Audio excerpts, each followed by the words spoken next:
अस्सलाम वालेकुम स्टूडेंट्स, आवाज़ आ रही है आपको? आई होप आपको आवाज़ आ रही होगी। अच्छा, स्क्रीन शेयर है आपके साथ?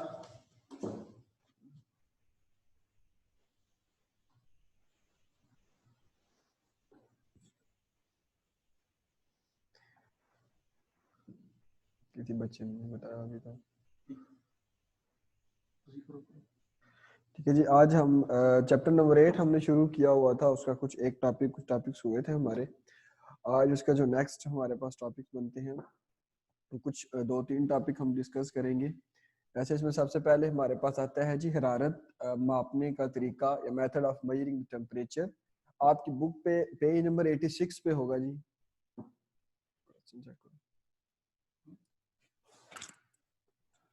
बुक पे पेज नंबर 86 में है जी, हरारत को मापने के तरीके।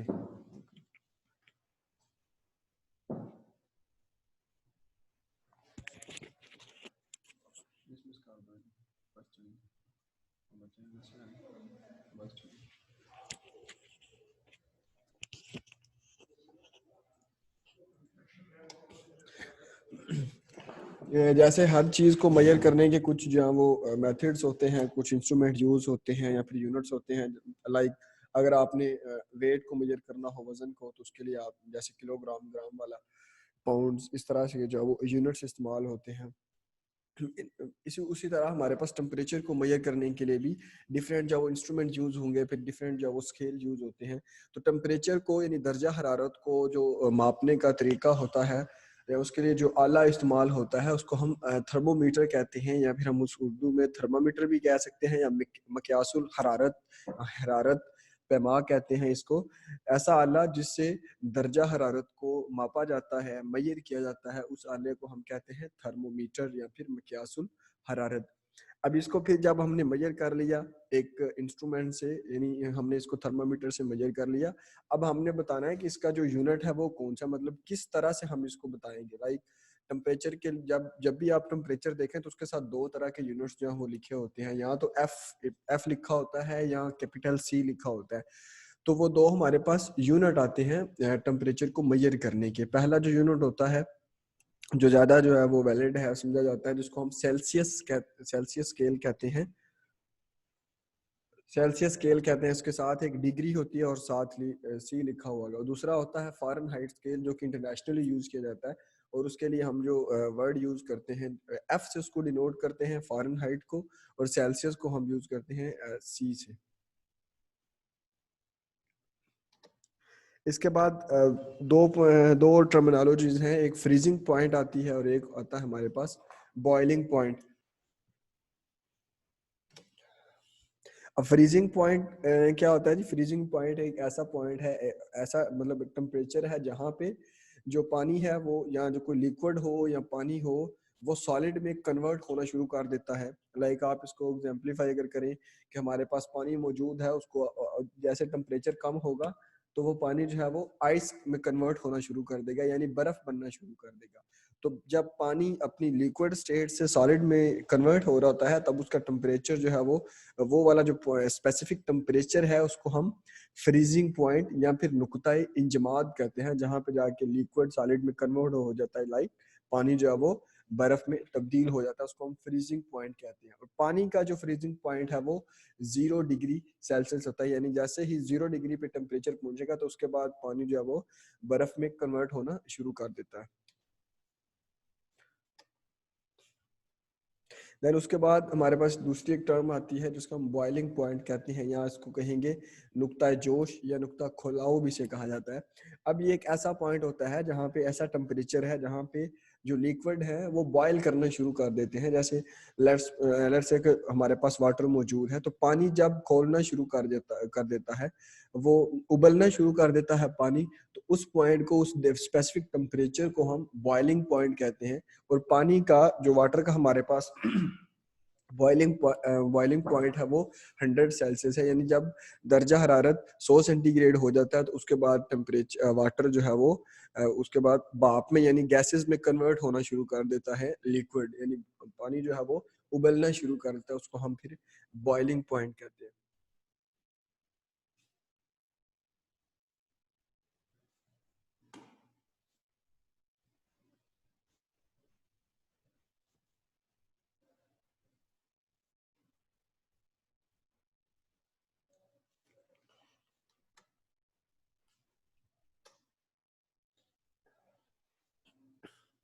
ये दोनों पॉइंट क्लियर हैं जी, boiling point, freezing point, thermometer.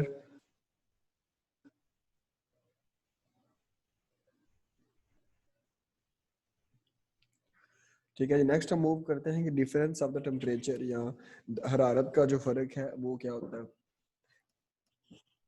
अब डिफरेंस की बेस पे यानी टेम्परेचर में जो फर्क होता है उसकी बेस पे दो इसकी कैटेगरीज होती हैं। एक को हम कहते हैं डेली रेंज ऑफ टेम्परेचर, एक हमारे पास जो फर्स्ट कैटेगरी है उसको हम कहते हैं डेली रेंज ऑफ टेम्परेचर, जो दूसरी होती है उसको हम एनुअल रेंज ऑफ टेम्परेचर कहते हैं या रेंज इन टेम्परेचर कहते हैं। अब टेम्परेचर जो है किसी भी जगह का, कल हमने यही टॉपिक डिस्कस किया था इससे लास्ट वाला, एक जो टेम्परेचर है किसी स्पेसिफिक प्लेस पर का, उस पे कौन कौन से जो है वो अवामल या फैक्टर इफेक्ट करते हैं उसको टेम्परेचर को कम या ज़्यादा करने के लिए। लाइक हमने उसमें देखा था कि एल्टीट्यूड यानी बुलंदी जो है वो किसी जगह की टेम्परेचर को डिफाइन कर रही होती है, यहाँ का जो टेम्परेचर है वो कम है या ज़्यादा है। फिर उनका जो इक्वेटर से डिस्टेंस होता है वो उसको डिफाइन करता है कि यहाँ पे टेम्परेचर कम या ज़्यादा आएगा, क्यों आ रहा होता है, उसकी डिफरेंट रीजन होती हैं, कल हमने उसको डिटेल में डिस्कस किया था।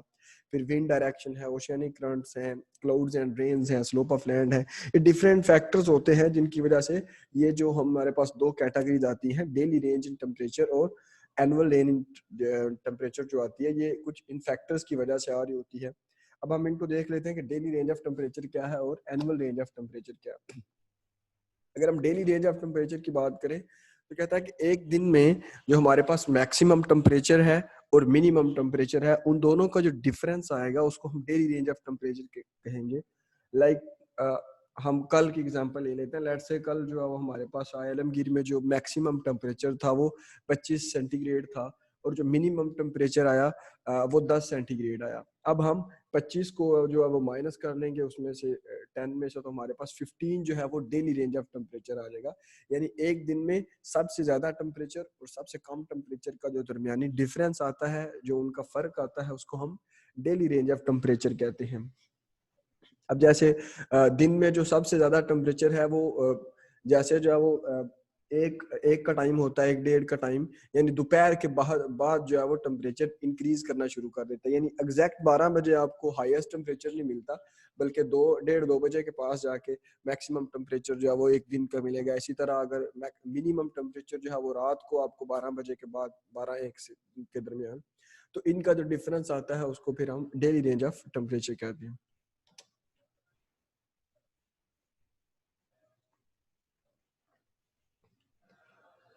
देन है जी एनुअल रेंज ऑफ टेम्परेचर, यानी सालाना दर्जा हरारत में तफावत। तफावत हम कह रहे हैं डिफरेंस को, यानी फ़र्क को तफावत कहते हैं।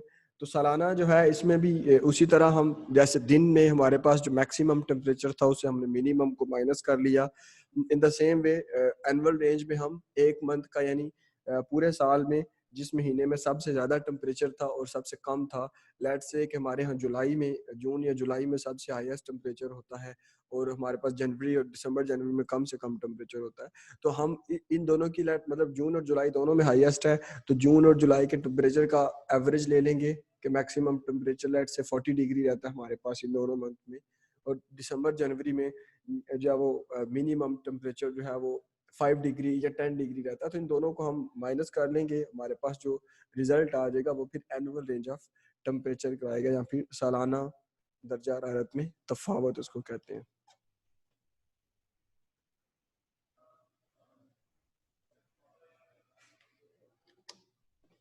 ये क्लियर है जी दोनों point, daily range of temperature and annual range of temperature.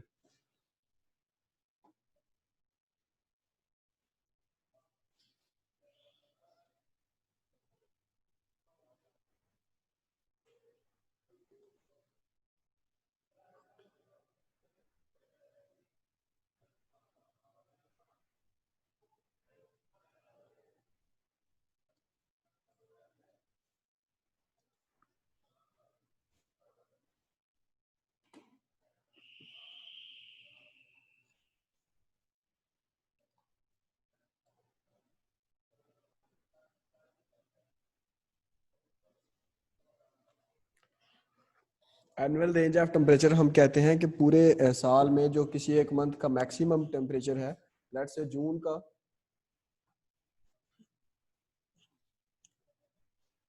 Let's say जून का टेम्परेचर जो है हमारे पास वो मैक्सिमम है, हम सपोज कर लेते हैं कि जून के मंथ में हमारे पास टेम्परेचर जो था वो 45 डिग्री आ गया, ठीक है, यानी एक पूरे साल में एक महीने का जो मैक्सिमम टेम्परेचर है, ज्यादा से ज्यादा टेम्परेचर हमारे पास 45 डिग्री आया।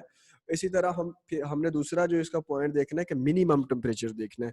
अब मिनिमम टेम्परेचर जो है हमारे यहाँ दिसंबर या जनवरी में होता है, तो लेट्स से कि जनवरी में जो मिनिमम टेम्परेचर है हमारे पास वो 10 सेल्सियस आया। अब हम 45 में से 10 माइनस कर लेंगे तो 35 सेल्सियस जो है वो हमारे पास एनुअल रेंज ऑफ टेम्परेचर आएगा, यानी सालाना दर्जा हरारत में जो तफावत है उसको हम, वो हमारे पास 35 आ गया। किस तरह आया, हमने मैक्सिमम टेम्परेचर में से मिनिमम टेम्परेचर को माइनस कर लिया।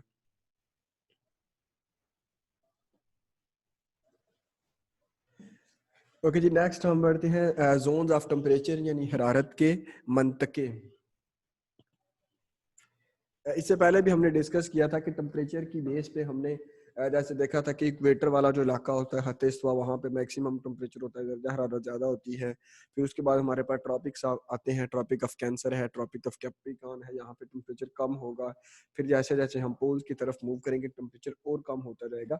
तो इस टेम्परेचर की जो डिवीजन है, इसकी बेस पे जो हमारी पूरी ज़मीन है यानी ग्लोब है, उसको तीन जोन में डिवाइड किया जाता है, डिफरेंट मंतकों में डिवाइड किया जाता है। तो वो मंतके कौन से हैं देख लेते हैं। सबसे पहले हमारे पास आता है जी टोरेड जोन, इसको हम कहते हैं मंतका हारा।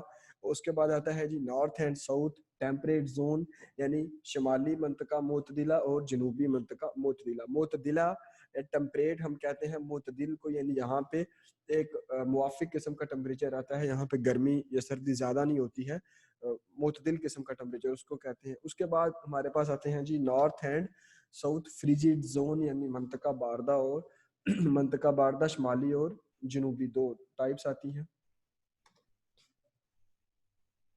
अब यहाँ पे अगर आप गौर करें इसको,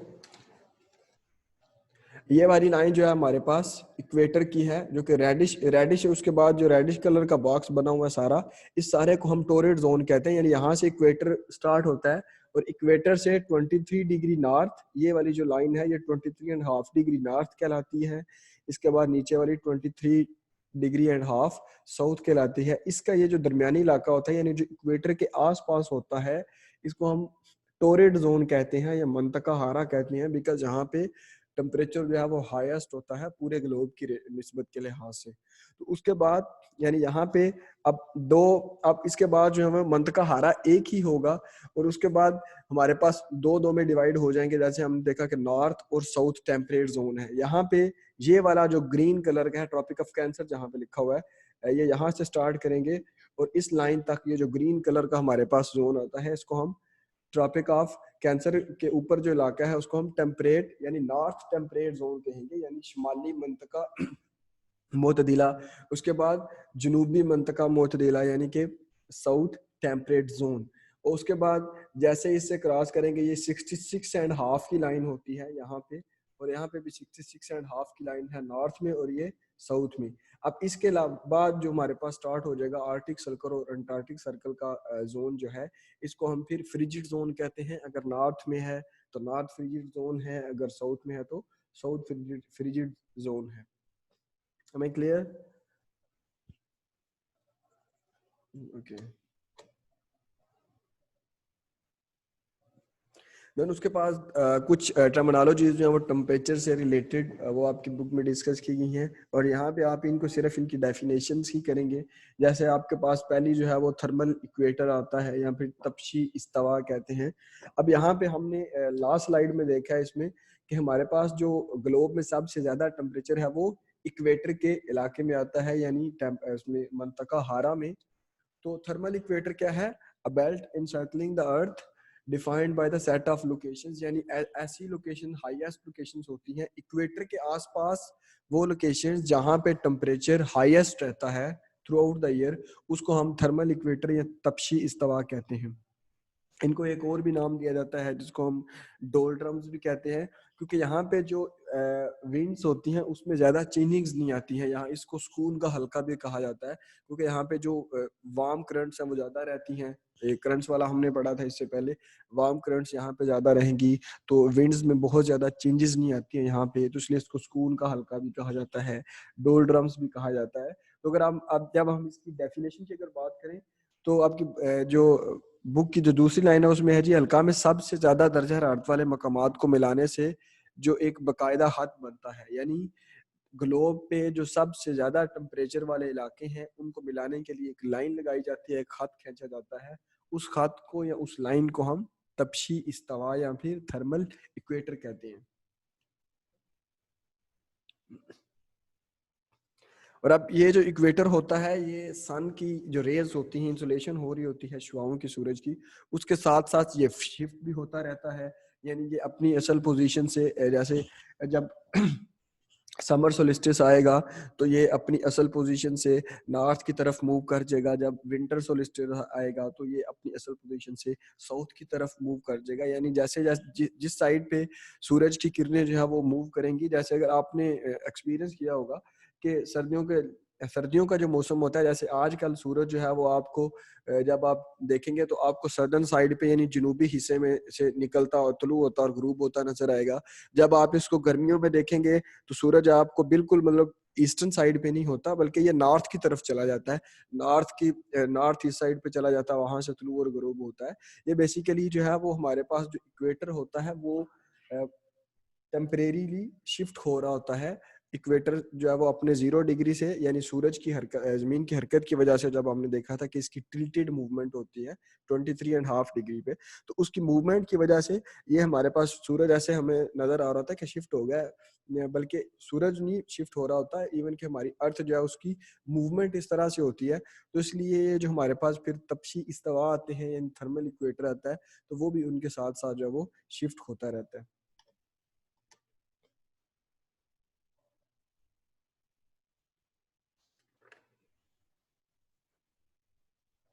देन उसके बाद है जी आइसोथर्म्स।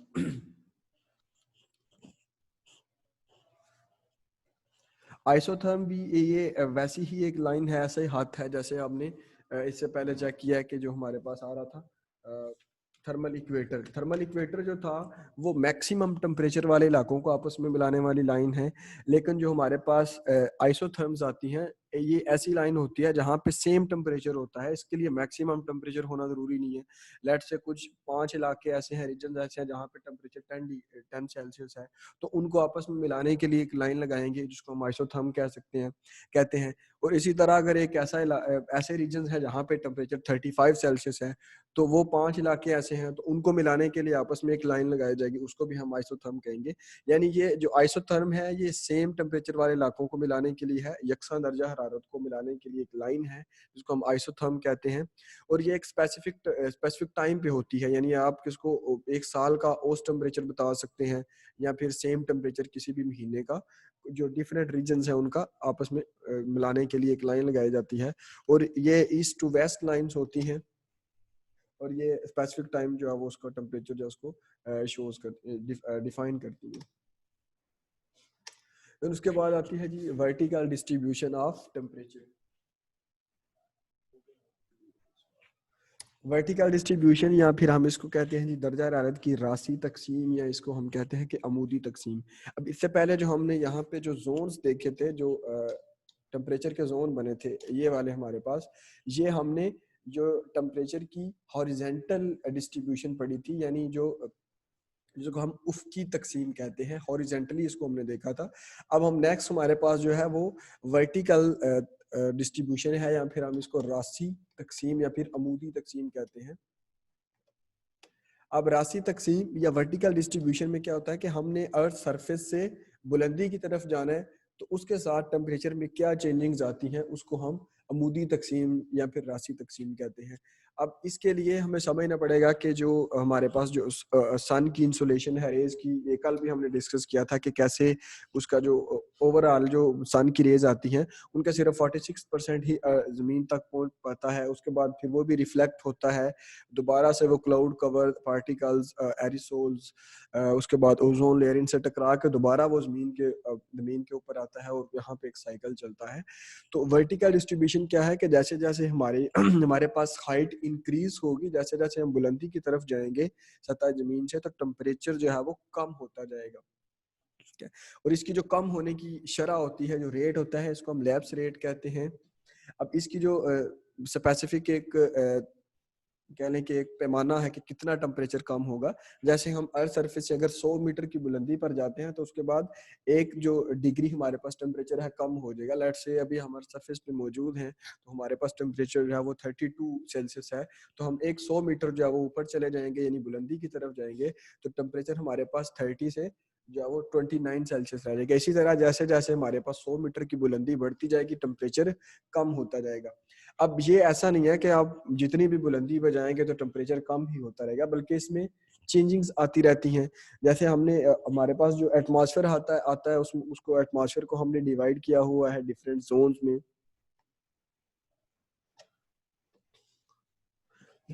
अब पहला जो हमारे पास इसमें आता है यहाँ पे डायग्राम में शायद आपको और अच्छी तरह समझ आ जाए। यहाँ पे ये जो हमारे पास इलाका है ये हमारे पास अर्थ सरफेस है। ये वाला सरफेस है, कॉन्टिनेंट्स आपको नजर आ रहे हैं। अब जैसे हम इससे बाहर मूव करेंगे यानी बुलंदी की तरफ मूव कर रहे हैं तो सबसे पहली लेयर आती है ये वाली ट्रोपोस्फियर। ट्रोपोस्फियर में आप जितनी भी बुलंदी पे जाएंगे टेम्परेचर कम होता जाएगा, यानी एक 100 मीटर की बुलंदी के बाद 1 डिग्री टेम्परेचर कम हो जाएगा। ट्रोपोस्फेयर के बाद एक यहाँ पे ये जो लाइन है यहाँ पे एक पाज आता है जिसको हम ट्रोपोपाज कहते हैं। ये ट्रोपोपाज एक ऐसा जोन होता है, ऐसी लेयर है जिसके बाद एक दूसरा स्फीयर शुरू हो जाता है जिसको हम स्ट्रेटोस्फीयर कहते हैं। अब स्ट्रेटोस्फीयर में जाके जब आप बुलंदी में जाएंगे तो टेम्परेचर दोबारा से बढ़ना शुरू कर देगा। अब फिर जब आपने स्ट्रेटोस्फीयर खत्म होगी, स्ट्रेटोस्फीयर के बाद हमारे पास स्ट्रेटोपाज आएगा इस रीजन में। स्ट्रेटोपाज को आप क्रॉस करेंगे तो मीजोस्फीयर आएगा। अब मीजोस्फीयर में टेम्परेचर दोबारा से डिक्रीज करना शुरू कर देगा यानी कम होना शुरू कर देगा। फिर आप मीजोस्फीयर के बाद यहाँ पे मीजोपाज आएगा। मीजोपाज को क्रॉस करेंगे तो थर्मोस्फीयर और एक्सोस्फीयर। अब इन दोनों रीजन में जाके, दोनों स्फीयर में जाके टेम्परेचर इंक्रीज ही करता रहेगा। टेम्परेचर अब कम नहीं होगा बल्कि इंक्रीज करता रहेगा। तो हमारे पास जो डिक्रीजिंग पॉइंट है टेम्परेचर के, ट्रोपोस्फीयर में कम होगा, फिर मीजोस्फीयर में। इसके अलावा स्ट्रेटोस्फीयर में भी टेम्परेचर इंक्रीज होगा, थर्मो में और एक्सो में। इस तरह से टेम्परेचर की जो दर्जा हरारत की जो शिद्दत है वो इन जोन में जाके बढ़ती रहती है।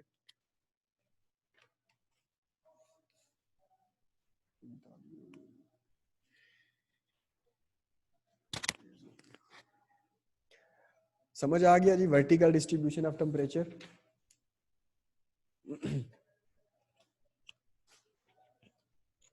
क्लियर है? नेक्स्ट मूव करें।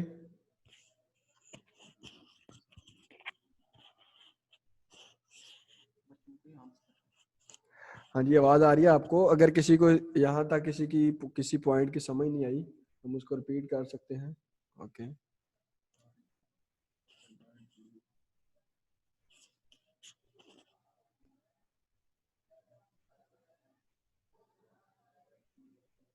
खामोशी का मतलब है कि आप सबको समझ आ गई है।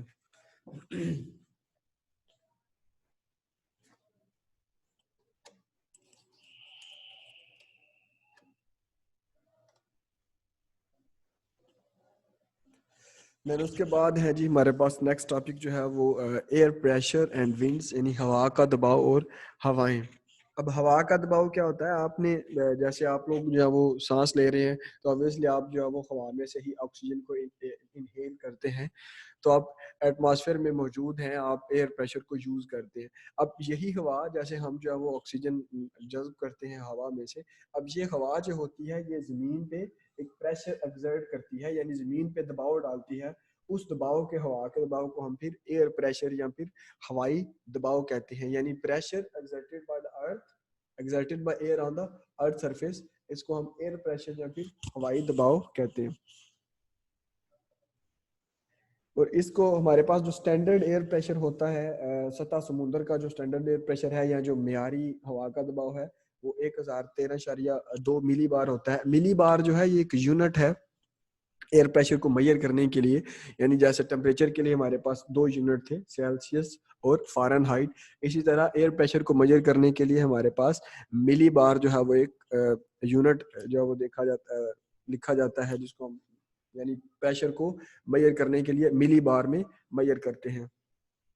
अब इसको भी मेजर करने के लिए यानी मापने के लिए हवा के दबाव की पैमाइश के लिए जो हम इंस्ट्रूमेंट यूज किया जाता है जिसको हम बैरोमीटर कहते हैं।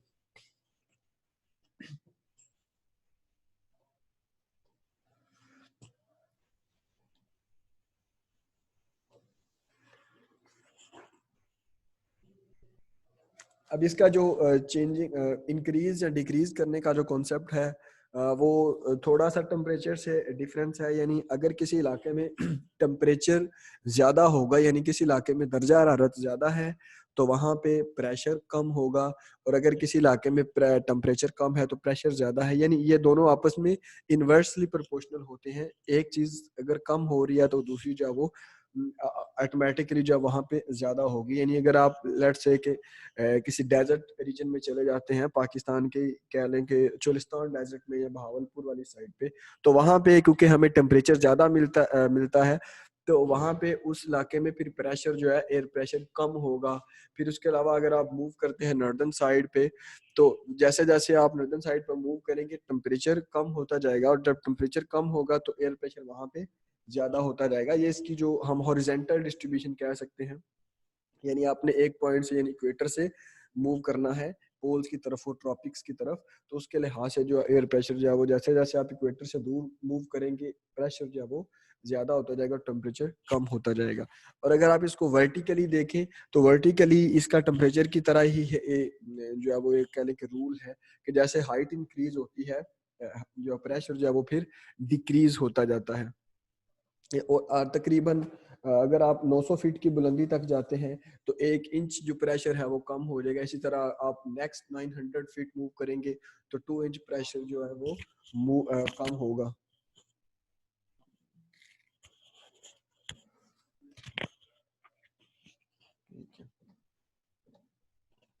अब बैरोमीटर जो हम इंस्ट्रूमेंट यूज करते हैं, इसके आगे से हमारे पास दो टाइप्स आती हैं। एक होता है फॉर्टन बैरोमीटर, और दूसरी जो टाइप है इसके हम कहते हैं एनराइड बैरोमीटर। ये दोनों जो है प्रेशर को मेजर करने के लिए यूज किए जाते हैं, लेकिन इनमें जो एनोराइड बैरोमीटर है वो ये थोड़ा इजी होता है, इसको आप इजीली कैरी भी कर सकते हैं। अब ये जो एनोराइड बैरोमीटर होता है ये हमारे पास एक बॉक्स बना होता है, उस बॉक्स में ये बंद होता है, उसमें एक डायल लगा होता है जिसकी वजह से वो उस डायल में एक आगे से सुई होती है। जैसे आपके पास घड़ी होती है तो घड़ी में एक डायल होता है, डायल के अंदर सुइयां लगी होती हैं। इसी तरह सेम जो बॉक्स बना होता है उसमें जब वो ये डायल और सुइयां लगी होती हैं तो वो प्रेशर को मेजर करता है कि जैसे जैसे प्रेशर जो है वो ज़्यादा होगा तो उसमें जो लगी हुई सुइयां हैं वो फिर मूव करेंगे, तो उससे हम प्रेशर देख सकते हैं कि किसी स्पेसिफिक एरिया में कितना एयर प्रेशर है। अब दूसरी जो टाइप होती है इसकी फार्टन बैरोमीटर जो है वो थर्मामीटर की तरह होता है। यानी एक शीशे की नली होती है और उसमें पारा भरा हुआ होता है जिसको आप कहते हैं जी मरकरी, मरकरी भी कहा जाता है इसको। वो उसमें फिल होता है और फिर उसको एक वो इलाका जहाँ पे आपने प्रेशर को मेजर करना है वहां पे उसको उल्टा लटका दिया जाता है, और फिर उसके हिसाब से वो पारे की जितनी हाइट इंक्रीज होती है वो फिर हम देख लेते हैं कि यहाँ पे जो एयर प्रेशर है वो कितना है। इसी तरह जैसे टेम्परेचर हम थर्मामीटर से मेजर करते हैं। हाँ जी, क्लियर है सबको?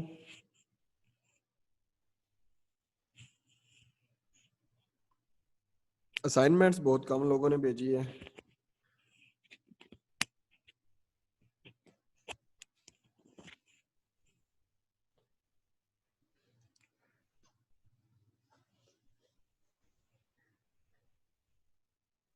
B3 और B4 में तो किसी ने भी नहीं भेजी है। कुछ B2 के बच्चे हैं, उनकी एक वो भी कुछ 4-5 बच्चे हैं जिनकी आई है।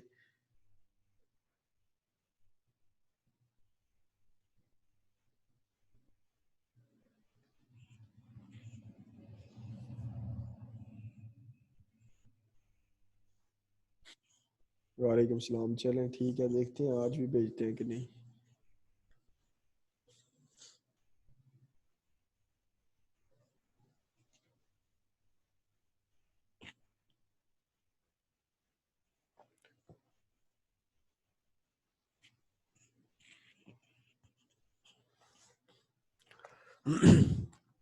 हाँ जी, फातिमा की आई हुई है। उजैर आपने नहीं भेजी अभी।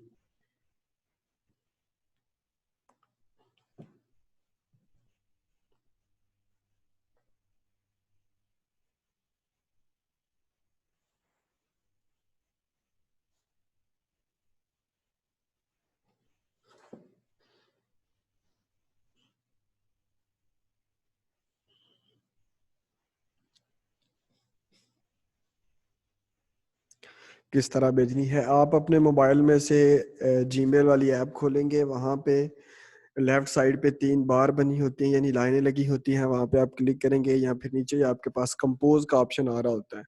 कंपोज के ऑप्शन में जाएंगे तो टू जहाँ पे लिखा है उधर आप ईमेल आईडी लिखेंगे, नीचे आप जो आपके पास एक ऑप्शन आएगा अटैच द फाइल, तो वहां से आपने जो पिक्चर बनाई है उसको पीडीएफ में अगर कन्वर्ट किया तो भी ठीक है, वैसे भी पिक्चर उसकी आपका जो पेज है जिसमें लिखा हुआ है वो अटैच करेंगे तो सेंड हो जाएगी।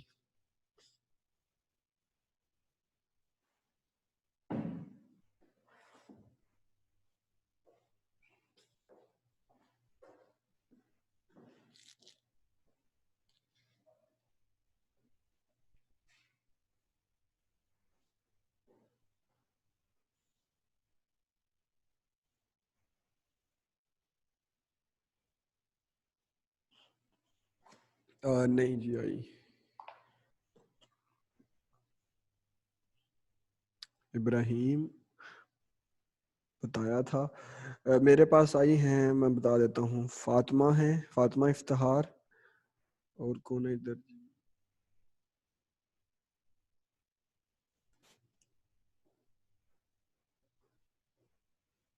यहाँ पे नाम नहीं लिखा हुआ, असद अली के अकाउंट से आई हुई है, पता नहीं कौन है ये।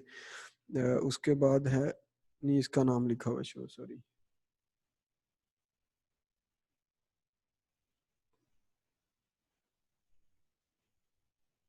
तहसीन, हाँ जी तहसीन आपकी आ गई है। फिर है कुरातुलैन की आ गई है, हैदर, मोहसिन, मोहसिन नजीब यानी कि कौन है जी, सादिया नजीब आपकी आ गई है, कुरातुलैन है, और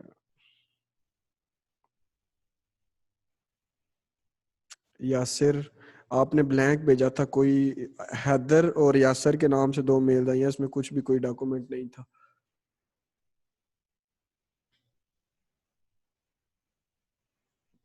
हाय हाय।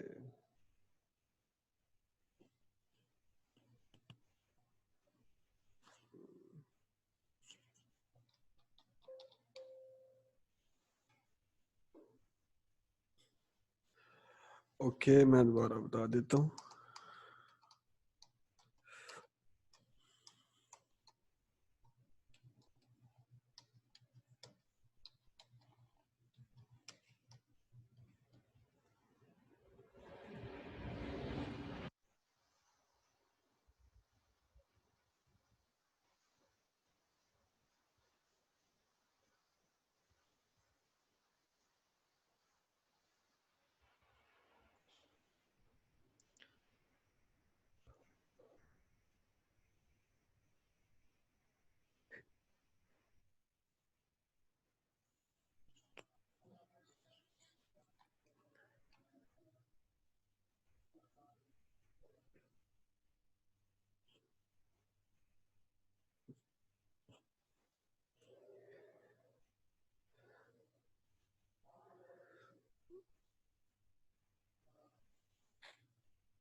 ईमेल कैसे करनी है, ईमेल वाला आप ऐप ओपन करें, उसके बाद आपके पास कंपोज का ऑप्शन आएगा, वहां पे जाके आप ईमेल एड्रेस लिखेंगे, उसके बाद फाइल अटैच करने का ऑप्शन आएगा जहां से पिक्चर्स या फिर पीडीएफ फाइल अटैच हो जाएगी, तो वहां से आप मेल कर देंगे, सिंपल सा तो है।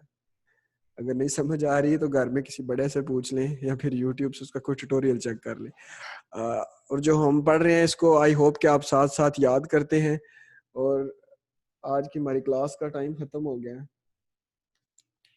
जी ठीक है जी, अल्लाह हाफिज।